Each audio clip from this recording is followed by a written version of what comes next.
अवधूत चिंतन श्री गुरुदेव दत्त श्री स्वामी समर्थ मैत्रीण स्वामी महाराज तुमच्या सर्व चांगल्या इच्छा पूर्ण करो हीच त्यांच्या चरणी प्रार्थना। तर 100 वर्षांनी हा योग आला आहे। हा योग म्हणजे कुठला तर होळी आणि ग्रहण एकाच दिवशी आला आहे। हा योग 100 वर्षांनी आला आहे। तर ह्या 8 राशींना या दिवशी धनयोग होण्याची संभावना आहे। तर 24 मार्च आणि 25 मार्च या दोन्ही दिवसांमध्ये होळी सण साजरा केला जातो। 24 मार्चला होळिका दहन आहे, तर 25 मार्चला हे धुळीवंदन आहे। तर या दोन्ही दिवसांमध्ये असे काही योग जुळून आले आहेत ज्याचा फायदा काही राशींना होणार आहे। पहिला योग म्हणजे काय तर ग्रहण योग। दुसरा, होळी पौर्णिमेला 100 वर्षांनी ग्रहण आले। त्याचबरोबर अनेक ग्रहणाच्या युतीमध्ये महालक्ष्मी योग आलाय, सर्वार्थ सिद्धी योग पण आलाय। त्यामुळे हा योगाचा योग ह्या दिवशी आला आहे। त्यामुळे अनेक राशीसाठी होळी ही खास होणार आहे।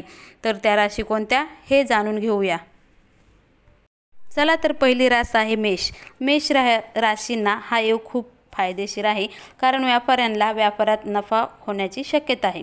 नोकरीची प्रतीक्षा जे करतात त्यांची प्रतीक्षा संपलेली आहे। मुलांकडून आपल्याला चांगली वार्ता भेटेल आणि जे वडिलोर्जित संपत्ती त्याच्यामध्ये पण समाधानकारक उत्तर तुम्हाला यावेळेस भेटणार आहे। धनलाभ होणार आहे। तसेच करिअर आणि व्यवसायाच्या दृष्टिकोनातून अनुकूल परिणाम होतील। रखडलेली कामे पण या वेळेत तुमची होणार आहेत। तुम्ही जर कोणाला पैसे उधार दिले असतील तर ते पैसे तुम्हाला ह्या वेळेस नक्कीच भेटतील। आत्मविश्वास वाढेल। दुसरी रास आहे वृषभ। वृषभ राशींची मुले ही परीक्षा जी देतात त्यांच्यासाठी हा योग खूप चांगला आहे। मुलाखती देतात त्यांना पण यश मिळेल, नवीन नोकरी मिळेल। त्याचबरोबर इथं बँक बॅलन्स वाढेल। तसेच हा काळ हा व्यापाऱ्यांच्या दृष्टीने पण खूप चांगला मानला जातो। चला तिसरी रास आहे मिथुन। करिअर आणि बिझनेसच्या बाबतीत हा काळ तुम्हाला पुढे घेऊन जाणार आहे। संपत्ती वाढेल, यश मिळेल, जीवनात खूप भौतिक सुख सुविधा वाढतील, चांगलं उत्पन्न मिळू शकतील। ह्या राशींचा योग पण ह्यावेळेस खूपच चांगला आहे। पुढची रास आहे कन्या। कन्या राशींना धन, समृद्धी, प्रगती होण्याची शक्यता आहे। व्यावसायिकांनी जे मोठे मोठे सौदे केलेत ते ह्या दिवशी फायनल होऊ शकता। कन्या राशीसाठी हा योग पण खूपच चांगला आहे। ज्याच्याकडे धन समृद्धी आहे त्यांच्यासाठी पण हा दिवस खूपच चांगला मानला जातो। नंतर आहे तुळ राशी। तुळ राशी ही अनेक मोठ्या इच्छा तुळ राशीच्या ह्या दिवशी पूर्ण होऊ शकतात। जसं की नवीन कार, घर खरेदी असे योग ह्या राशींना खूप जुळून येणार आहेत। कारण ही राशी हा योग सगळ्यात जास्त ह्या राशींना भेटणार आहे।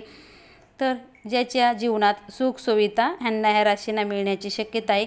मान सन्मान वाढण्याची शक्यता आहे। प्राणप्रतिष्ठा वाढेल, तसेच आदरही वाढेल। करिअरच्या संबंधी चांगली बातमी या राशींना मिळणार आहे, किंवा एखादी रखडलेली कामं पण या राशींची होऊ शकतात। त्यामुळं तो राशींसाठी हा दिवस खूपच शुभ मानला जात आहे। नंतर आहे धनुरास। धनुराशींना मोठा लाभ होण्याची शक्यता आहे। करिअरमध्ये अनेक नवीन संधी मिळण्याची शक्यता आहे। इच्छित पद, पैसा यांना मिळू शकेल।